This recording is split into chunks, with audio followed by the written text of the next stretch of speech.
Can't we just use simple forms or convertible notes instead of a complicated private placement memorandum, PPM? Listen, this is a free country. You can do whatever you want. I'm not an attorney, so this is not legal advice. But by the way, this is a free country. And the other side, the people who might lose money someday, can also do what they want. The reason that you build a really strong private placement, there are many reasons. Let's go over just a couple of them.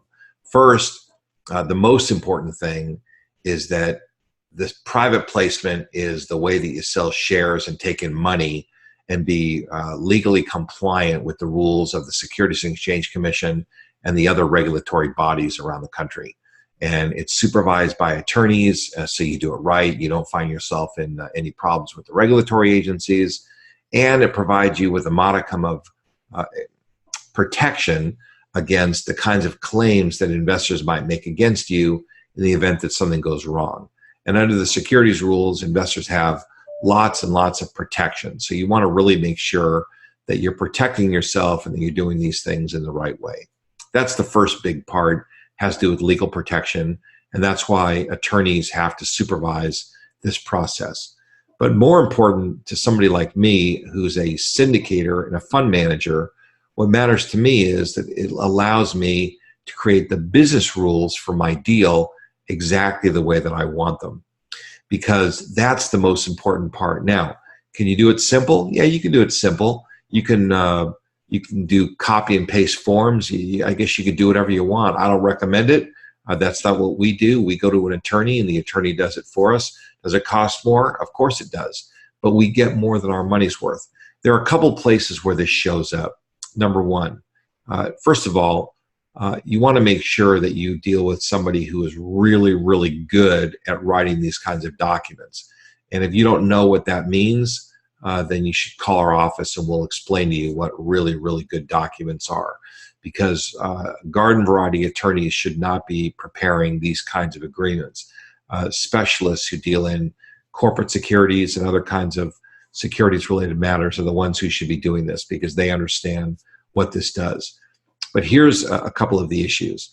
Let's say that you go and you just get a really simple set of forms and you just give them to your investor. And the investor, by the way, is probably going to pass them to an attorney, because that's frequently what clients do, is they call their attorney and they say, would you have a look at this for me? The attorney's going to look at it and they're going to say, you know, I'm not in a position to comment on the deal. I don't know if the apartment building at so-and-so address is any good. That's not for me to say. But I can tell you that whoever prepared these documents is a complete bozo. They don't know what they're doing. And if this is the way they operate over here, then I imagine that this is probably how they're going to operate over there. And that's a really significant problem. You never, ever want your attorney or your client's attorney to tell them that whoever prepared the documents is a bozo. And it happens. It's very easy for an attorney to tell that documents were prepared on a copy and paste basis, or that you prepared them yourself, or that you copied them out of a book, or you took them from the internet. Attorneys can tell. I mean, they look at documents all day long. You and I may not be able to tell because we're not attorneys. We don't know. But attorneys who look at this sort of thing all day long, they can absolutely tell. And if they feel like you're not dealing with an attorney to do this very, very important step, they may figure you're going to cut corners on other things in the future. And here's what ends up happening.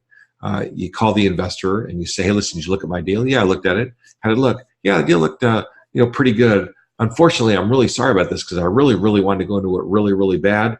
But I totally forgot that my kids are going to college. My daughter's having a wedding. Some dumb thing is going to happen and they can't spend their money. Their money's tied up and invisibly it just disappeared.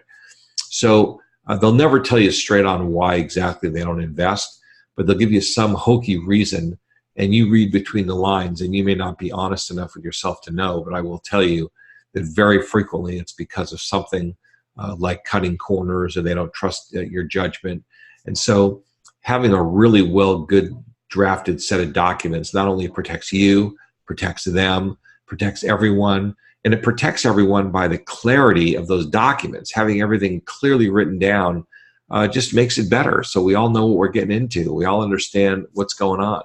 And by doing that, everybody's better off. So There's protection that just comes from the clarity, whether they like the protections and the arrangements that you've offered in the deal or not.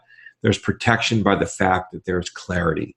So you want to make sure you put your documentation together very well. You want to make sure that your deal is organized well.